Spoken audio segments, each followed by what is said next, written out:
दोस्तों railway board ने कुछ इस तरह नया क्वेश्चंस में अपडेट किया गया है कि क्वेश्चंस आपको इस लेवल से पूछा जा रहा है कि क्वेश्चन देखते ही आपको लगेगा कि हम बना देंगे, लेकिन जब आप उस क्वेश्चंस को न्यू क्वेश्चंस को आप बनाने जाइएगा तो आपसे बनेगा नहीं। हो सकता है कि आंसर ना मिले या फिर आप तुक्का लगा के आए। जब तुक्का लगा के आते हैं तो आपको मन में डाउट रहता है कि सही है या गलत है, या फिर उस क्वेश्चन में अड़े रहते हैं कि आपको बनाना ही है, तो उस क्वेश्चन में टाइम ज्यादा छीन लेता है, जिसके वजह से आप ज्यादा क्वेश्चन अटेम्प्ट नहीं कर पाते हैं। और अटेम्प्ट नहीं कर पाते हैं तो कट ऑफ में आपका सिलेक्शन रुक जाता है। तो चलिए हम समझते हैं उस न्यू अपडेट क्वेश्चंस के बारे में कि किस तरह रेलवे बोर्ड ने अब क्वेश्चंस पूछने लगा है, और विदिन सेकंड में इस क्वेश्चंस को आप सॉल्व कर सकते हैं सॉल्व देखने के बाद। तो वीडियो में बने रहें, वीडियो को स्किप ना कीजिए।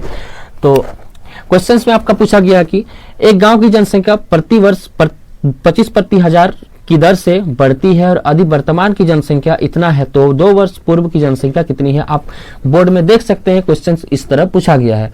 तो क्वेश्चन में बोला गया 25 प्रति हजार की दर से, तो आपको लिखना है 25 प्रति हजार यानी 100 की दर से पूछा गया और बढ़ती है।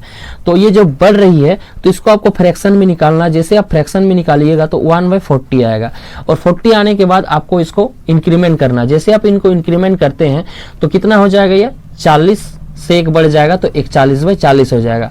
अब क्वेश्चंस में आपको लास्ट में पूछा कि 2 वर्ष पूर्व क्या होगा। जब 2 वर्ष या 3 वर्ष 4 वर्ष जब पूर्व में बोला जाता है क्वेश्चंस में, तो आपको इसका पावर कर देना। 2 वर्ष बोला तो 2 का पावर कर दीजिएगा।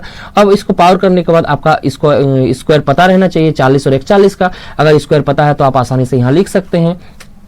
जैसे मुझे याद है तो हम यहाँ लिख सकते हैं 1681। अगर आपका स्क्वायर पता नहीं है तो आप गुना करके भी लिख सकते हैं। अब आपका दिया गया है मान वर्तमान मान, ये आपका हो गया पूर्व, ये हो गया वर्तमान। तो वर्तमान का मान आपका दिया गया है तो वर्तमान का मान आप यहाँ पुट कर दीजिए, जैसे मैंने देख के लिख दिया।